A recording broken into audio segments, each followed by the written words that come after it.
Okay, we're getting toward the end of the test. Actually, from the last video, I skipped 25 and 26 because I don't think they're very useful and it would be hard for me to sort of give help. But I want to do 27. So 27, we have a polynomial function. F of x equals x squared times, in parentheses, x plus 6. Then it has a bunch of questions. So let's see what the questions are, and then we can try and explain some of the principles here. Part A says determine the end behavior of the graph of the function. And it says the graph of f behaves like y equals. All right, let me actually move this for now, and I need some more room to try and talk about the kinds of things we're working on. So here's my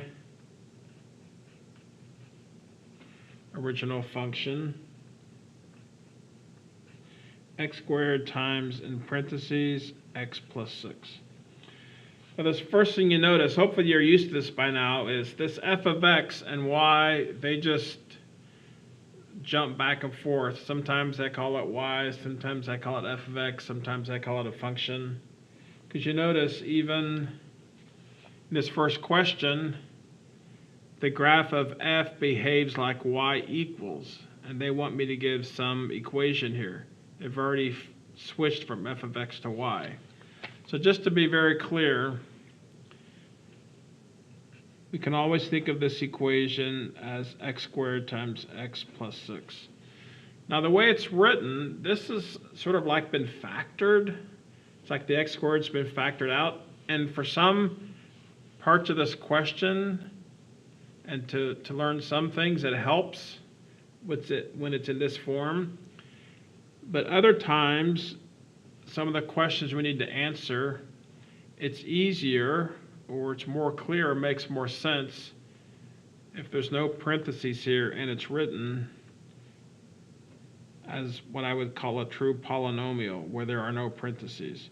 So if I multiply out the parentheses, this is what I have. Or if we want to do it for y. Now, especially this first question, when they talk about end behavior, let me see if I can explain what this means. End behavior, it's almost like, imagine you're going to graph this function. End behavior means what happens at the, you can think of this, the ends of the graph. Not in the middle of the graph, not where the axes cross, but what happens at the end. In other words, what happens, the end of the graph out here would be when x is a large positive number. It's like the end of the graph, if we head out to the right, is when x is large. But the end of the graph, the other direction, the end over here would be when x is a large negative number. And by large, I mean a big number like minus 20, minus 100, minus 1,000. I'm calling those large numbers. Not large like, -1 is larger than -1,000. I mean like big negative numbers. And we also have end behavior up and down.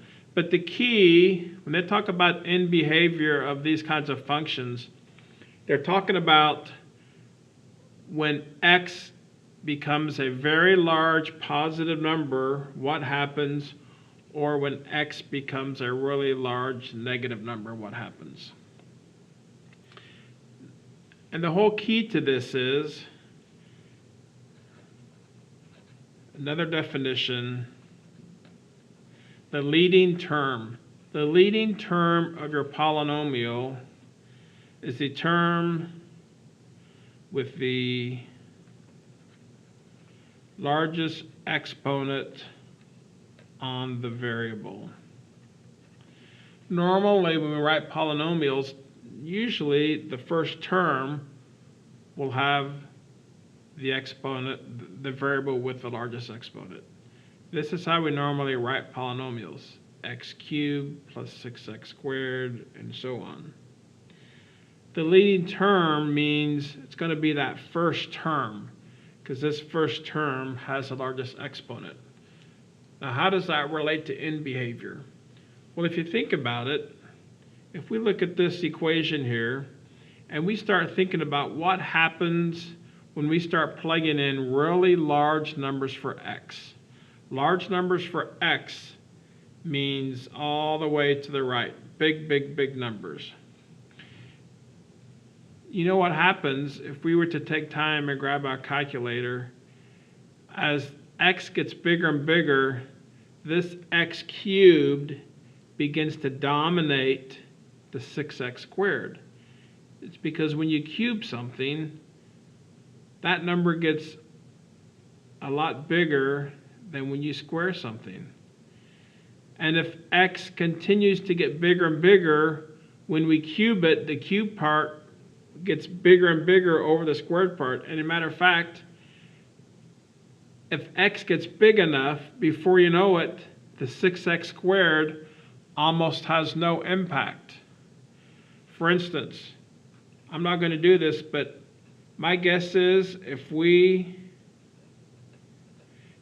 plugged in x equals 1,000,000 in here, my guess is the whole number will almost be totally x cubed. X cubed gets huge. 6x squared gets big, but it's going to be dwarfed by x cubed. So what we say is, for end behavior, you only look at the leading term, the term with the largest exponent. It's almost like when we consider end behavior, it's almost like we say, basically, y is going to be approximately x cubed, because the 6x squared, after a while, just has very little impact. We can just almost ignore it. It's just going to be so small. This x cubed is going to take over. And this right here is once again called the leading term. So when we look at end behavior, first of all, we want to look at the polynomial written in descending powers of the exponent, and you basically ignore everything but the leading term. Let me just make up an example to show what I'm talking about. Say I had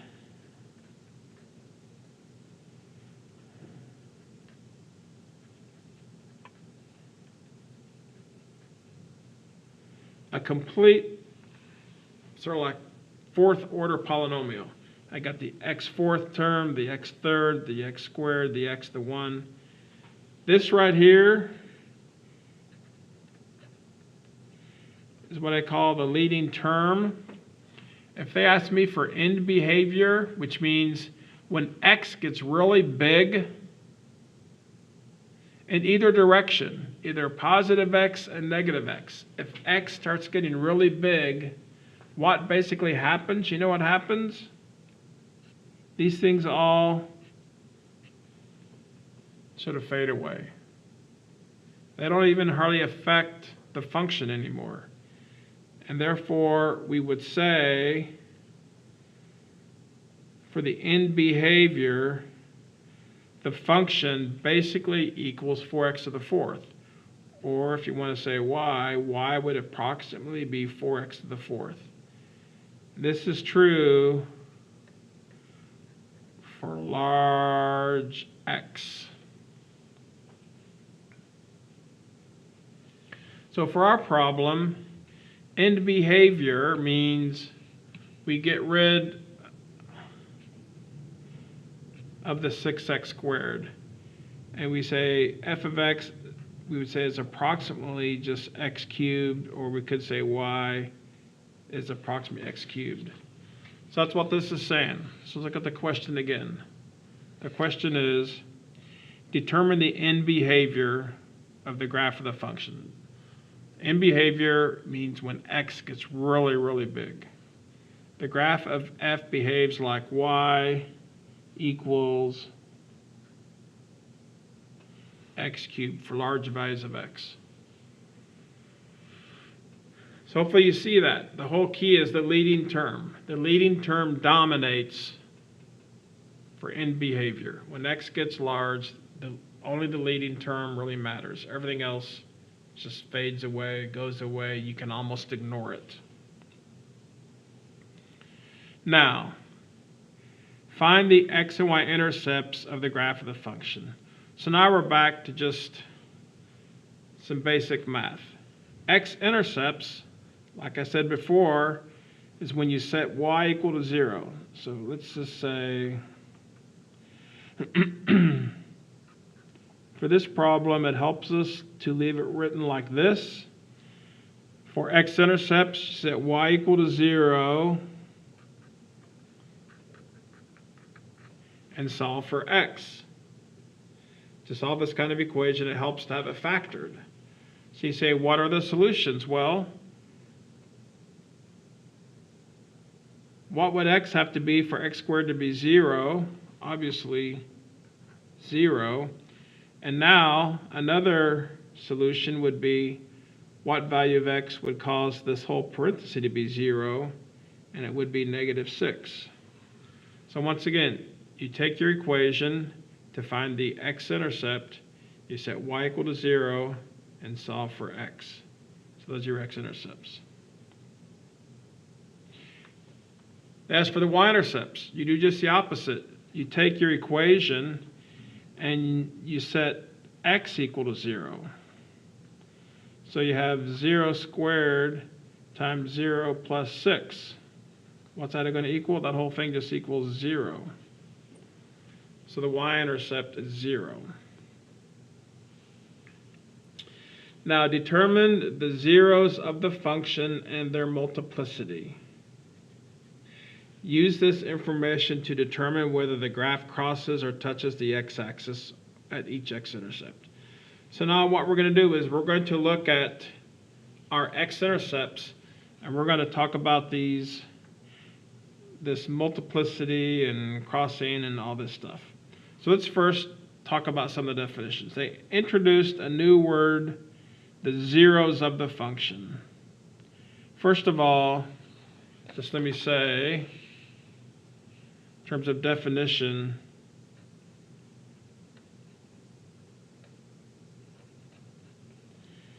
x-intercept means the same thing as the zeros of the function. Why is that? Well, for this problem,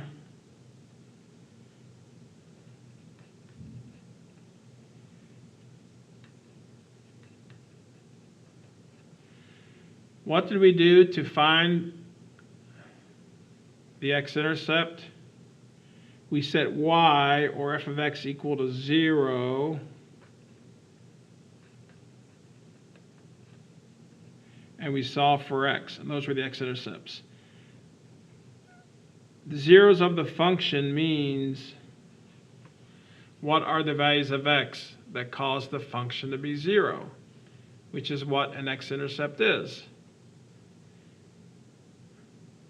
The x-intercept will, when you plug it into the function, will cause the function to equal 0. That's why the zeros of the function and the x-intercept are the same thing. Those are the values of x that cause the function to equal 0. So when I ask this question, say determine the zeros of the function, multiplicity. The zeros of the function are the x-intercepts. We've already determined it. So we say the zeros are 0 and -6. Now we're going to go in and sort of analyze each of these x-intercepts individually, or what they call each of these zeros. The smaller zero of the function is a multiplicity. Okay, now we look. We have 0, -6. -6 is actually a smaller number. So we're going to first look at -6. So now we're looking at -6. The smaller zero of the function is a multiplicity. Multiplicity means when you look back at where the 6 came from, are there any exponents associated with it? In other words, this x here, here's an exponent 2. The -6 comes from this parentheses, but there's no exponent here. If you want to, you can think of exponent as 1. So when we're looking at the -6, where does it come from? It comes from this parenthesis. There's no exponent. That means the multiplicity is 1. So the graph f of 1, now here's the rule. These are X-intercepts. So these are going to be where the graph either crosses or touches the y-axis. And if the multiplicity is 1, it always crosses the x-axis.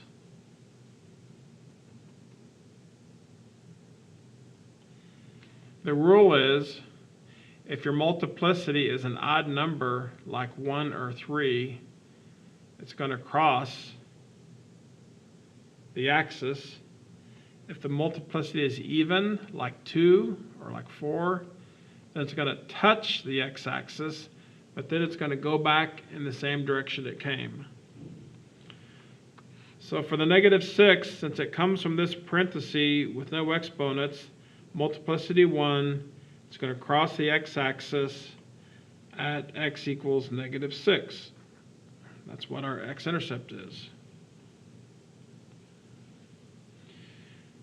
Now the larger zero, now we're looking at the x equals 0. The larger zero of the function is a multiplicity. That 0 came from up here, x squared. So it has a multiplicity of 2, because the exponent's 2. So the graph of f at 2, what I told you is, when the exponent is 2, it'll touch the axis, and then it will go back in the direction it came. So it doesn't cross it, it doesn't go right through it, it touches the x-axis at x equals 0. All right, so that's sort of analyzing the two x-intercepts. Then D says, determine the maximum number of turning points on the graph of the function. The number of turning points equals the degree of the polynomial. You know, when you multiply out the polynomial, and in our case, it's x cubed plus 6x squared. That leading term, whatever the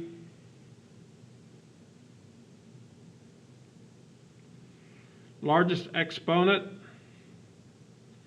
the turning point is always 1 less than the largest exponent. So for here, this polynomial, the largest exponent is 3. The turning points are going to be 2. That means there are 2 places where the graph sort of changes directions. And now, based upon all this information, they give us 4 graphs and want us to try and determine which one it is. I'll maybe try and even zoom it in some, see if it's focused. Well, what do I know?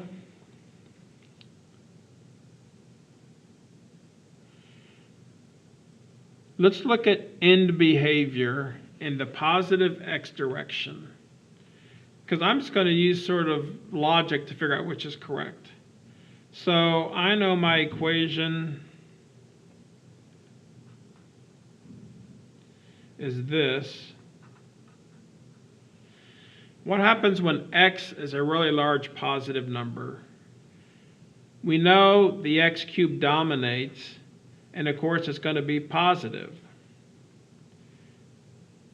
But look here, say for instance this graph, you know what happens when x gets large here?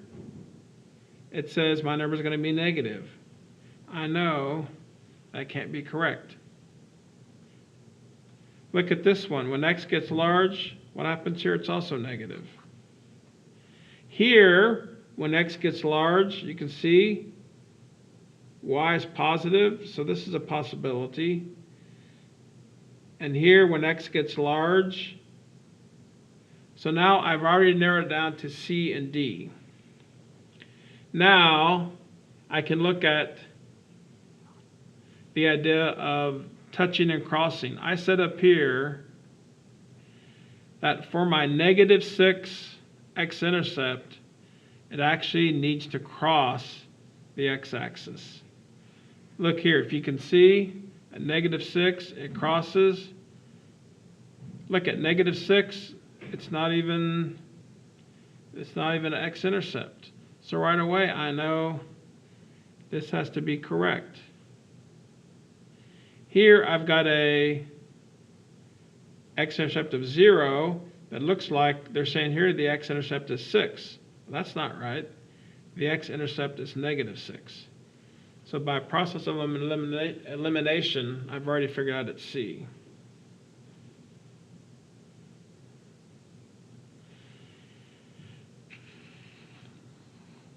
All right. That was a lot involved with that.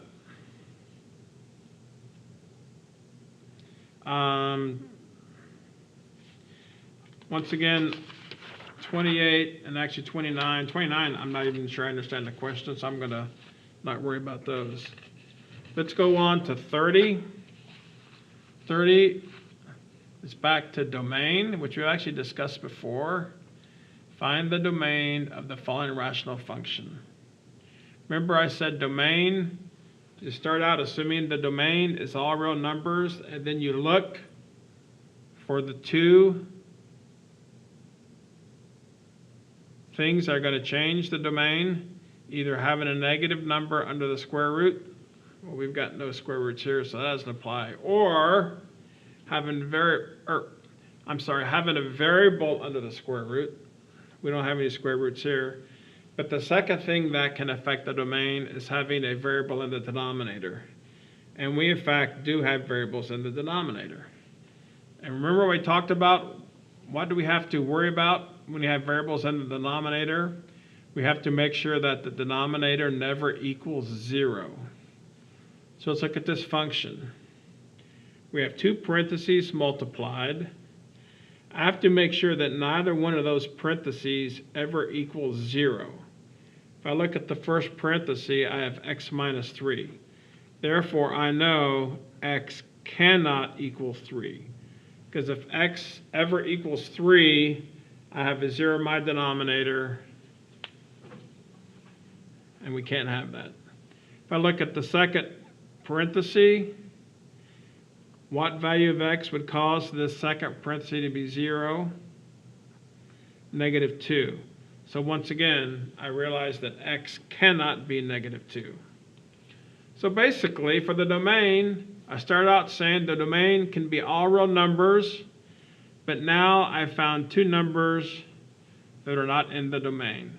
So really, if I wrote it just as a sentence, I would say the domain equals all real except 3 and -2.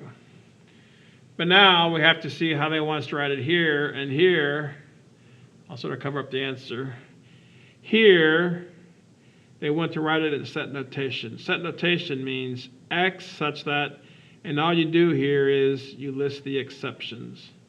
So you would just write x such that x cannot equal 3 and -2.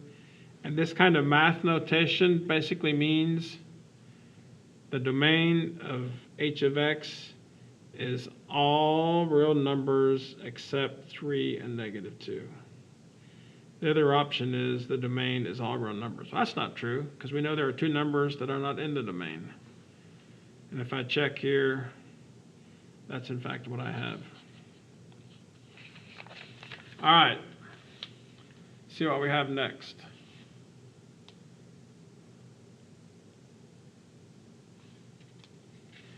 Let's go ahead and do this one. This is like number 31, and then we'll finish this video.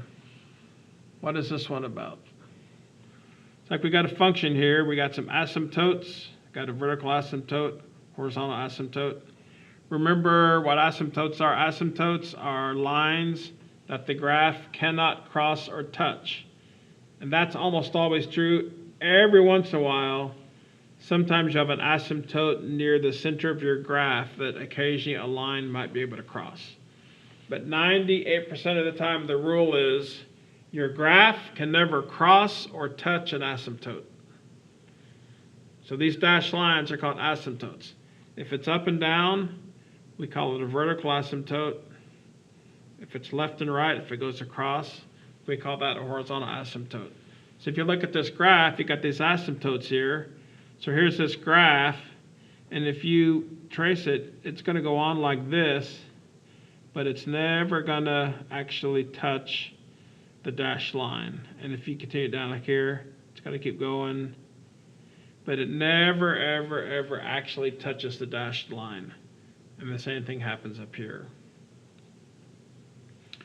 So I have lots of questions for us. First of all, what is the domain? It looks like it's going to be like in set notation. So the domain are the possible values of x. So normally we go in and we look at the graph and we say, what's the smallest value of x on the graph? And what's the largest value of x? Now when we use that for our domain, we're assuming one thing. We're assuming that the graph is what we call continuous. That from the small to the large, the graph is every place. But that's not true here, because look at, here's our graph, and it goes here. But you know what? The graph eventually stops when x equals 4. It's sort of like it hops over x equals 4, then the graph starts again. So we cannot say the domain is negative infinity to infinity, because the domain means what are all the possible values of x. I've got a value of x in here when x is 4. The function or the graph does not exist when x is 4. So once again, this is really saying the domain is from negative infinity to infinity, or all real numbers except x equals 4. There's like one exception. So the way we write that in this notation is the domain of the function is x such that x cannot equal 4. And what that is saying in math lingo is the domain can be everything except x equals 4. Now what is the range? The range are the possible values of y, the up and down. Normally you go find the smallest value of y and the largest. But once again, we have like a break in our graph. In other words, we go from negative infinity up until negative 3, but the graph never ever touches or gets to negative 3. It's like it hops over negative 3 and then starts going again and goes on to infinity. So once again, the range is basically all real numbers except negative 3. The way we write that is y such that y cannot equal negative 3. Find the x-intercepts if there are any. We know what x-intercepts are. X-intercepts are where the graph crosses the x-axis. Does it ever cross the x-axis? Yes, it looks like right here. Matter of fact, looks like it crosses it at the origin at 0, 0. So it looks like for the x-intercept, we have one when x is 0. And the y-intercept, it's actually the same point. It's interesting how there's only one point where it crosses the x and y axis at the same point.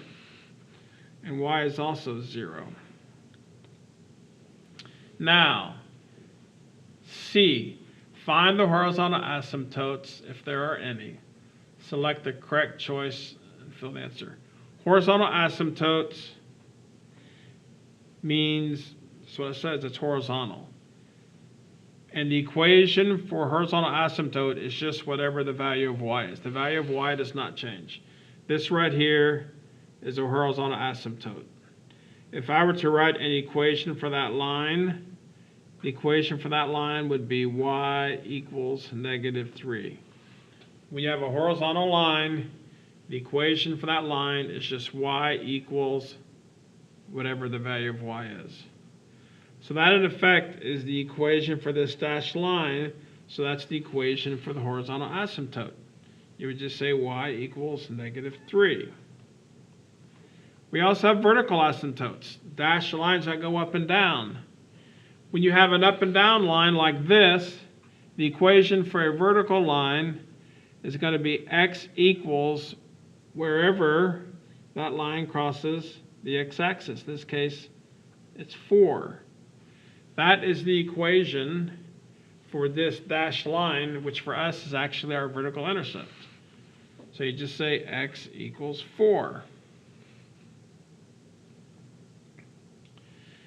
Oblique asymptote, if there are any. An oblique asymptote is when you have like a line, a diagonal line, and then you have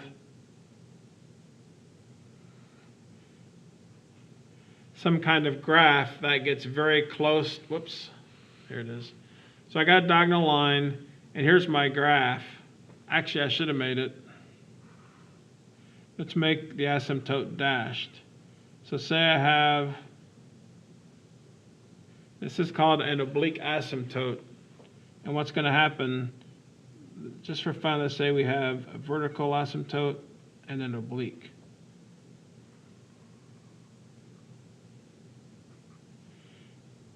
You may have this kind of a graph. But you notice here, this graph begins to get very close to this asymptote, but it's not a horizontal asymptote. It's not straight across, and it's not vertical. It's not up and down, but it's sort of slanted.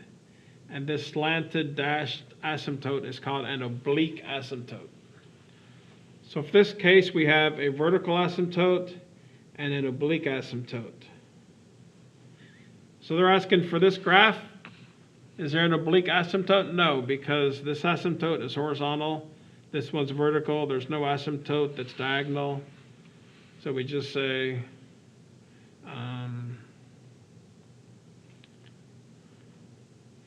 I think on the next page, the choice will probably say no oblique asymptote. Yeah, part B is no oblique asymptote.